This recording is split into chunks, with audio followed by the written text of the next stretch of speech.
Chapter 15. It took the travellers 5 days to reach the kingdom of Clonmel.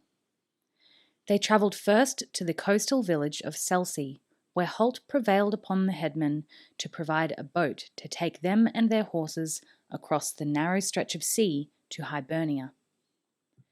At first Wilfred was less than delighted with the idea. The village and its people had grown used to being independent over the years, and they had little interest in the doings of the outside world. They saw Halt's request as an infringement on this independence and an unwelcome disruption to their normal routine.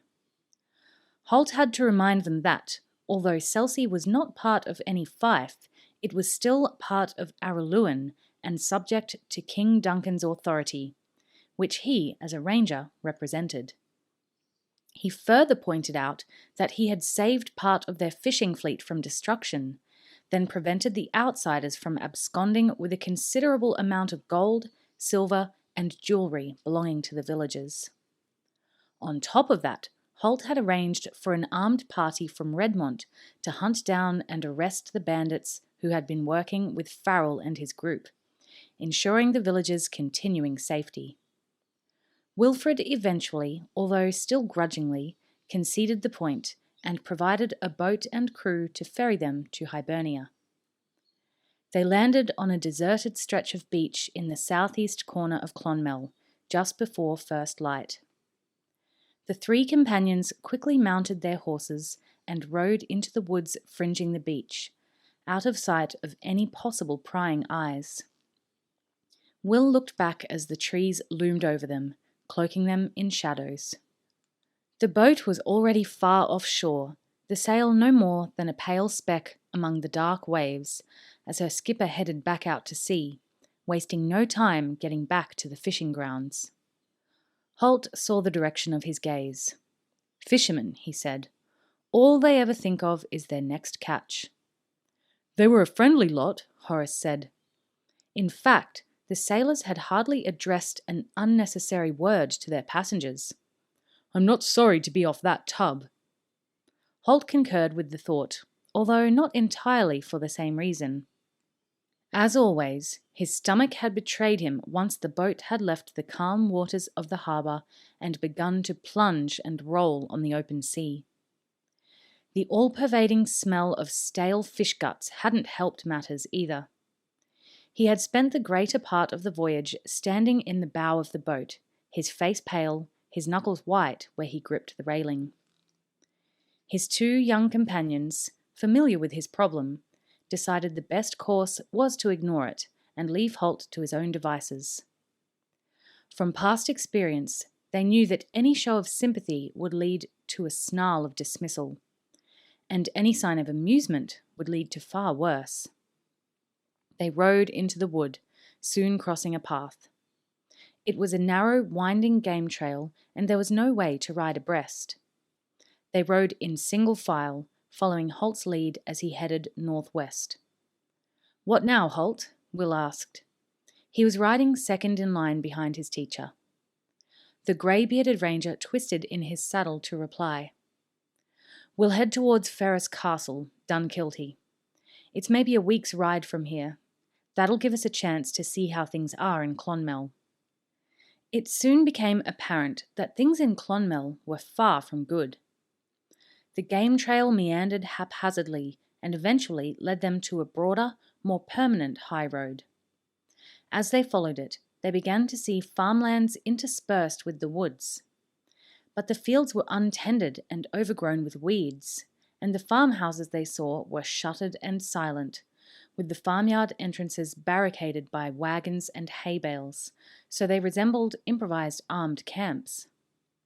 "Looks like they're expecting trouble," Will said, as they passed by one such collection of farm buildings. "Looks like they've already had it," Halt replied, pointing to the blackened remains of one of the outbuildings, where a pile of ashes and collapsed timbers were still smouldering. They could also make out the huddled shapes of several dead animals in the fields. Ravens perched on the swollen carcasses, tearing chunks out of the rank flesh with their sharp beaks. "You'd think they'd have buried or burnt those carcasses," Horace said. He wrinkled his nose as the breeze brought the unpleasantly sweet smell of rotting flesh to them. If they're afraid to go out to plough and plant, they're hardly going to expose themselves to bury a few dead sheep, Halt told him. I suppose not. But what are they afraid of? Halt eased his backside from the saddle, standing for a few seconds in the stirrups before resuming his seat. At a guess, I'd say they're hiding from this character Tennyson, or at least from the bandits that work with him. The whole place seems like a country under siege. The farms and smaller hamlets that they passed all exhibited the same evidence of fear and suspicion. Wherever possible, the 3 Araluen bypassed them, remaining unseen. No point in revealing our presence, Halt said. But by mid-morning of the second day, his curiosity was beginning to nag at him, and when they sighted a small hamlet of 5 ramshackle houses grouped together, he jerked a thumb towards it. Let's go and ask the price of eggs, he said. Horace frowned at the words as Halt led the way out of the trees and along the road that led to the hamlet. Do we need eggs? He asked Will. Will grinned at him. Figure of speech, Horace. Horace nodded, assuming a knowing expression just a little too late. Oh, yes, I sort of knew that. Sort of. They urged their horses after Abelard, catching up when they were 50 metres short of the hamlet. This was the closest they'd been to one of these silent groups of buildings, and as they grew closer, they could see the rough palisade that had been thrown around it in more detail. Farm carts and ploughs were formed in a circle around the hamlet. The gaps between were piled with old furniture, benches and tables, and the remaining gaps were filled with hurriedly constructed earthworks and spare timber. Halt raised his eyebrows at the sight of one table, a family heirloom that had been lovingly polished and waxed over the years, now shoved roughly on its side into a gap in the defences. Must be dining al fresco these days, he said softly. Seeing closer too, they also realised that the hamlet was far from deserted.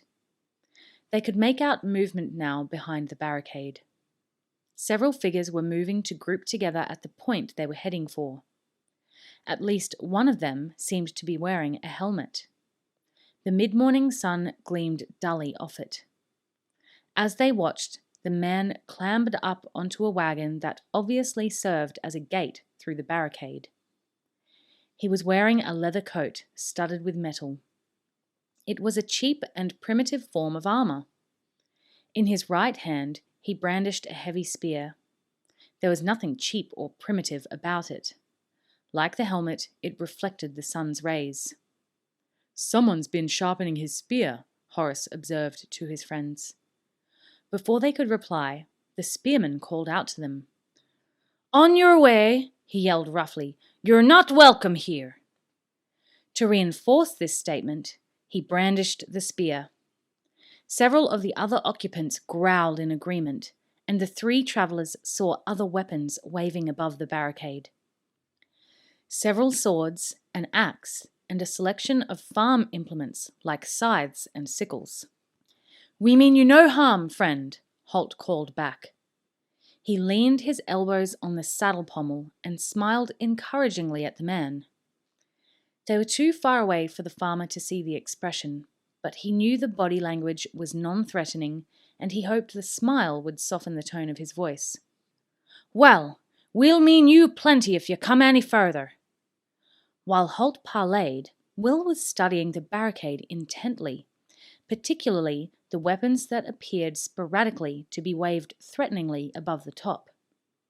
After a few seconds, he saw a small figure pass behind a narrow gap in the defences, followed by another, heading for the left-hand end.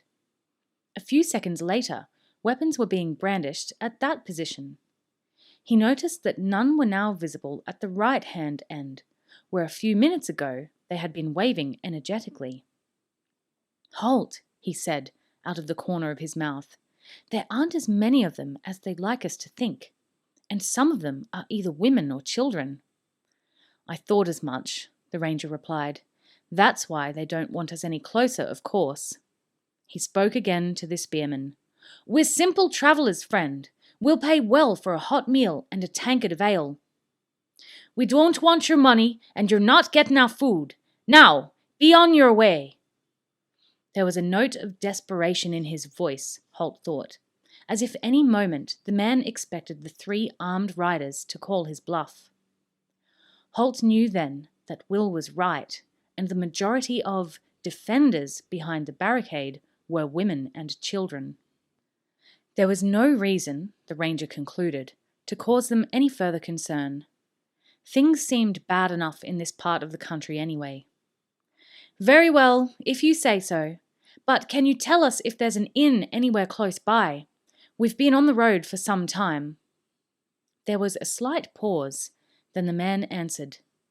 There's the Green Harper at Craigkennis. It's west of here, less than a league. Mayhap you'll find a place there. Follow the road you're on to the crossroads, and you'll find a sign. The farmer was obviously glad to be able to direct them somewhere else, and an inn would tend to denote a larger settlement, a village, or even a small town.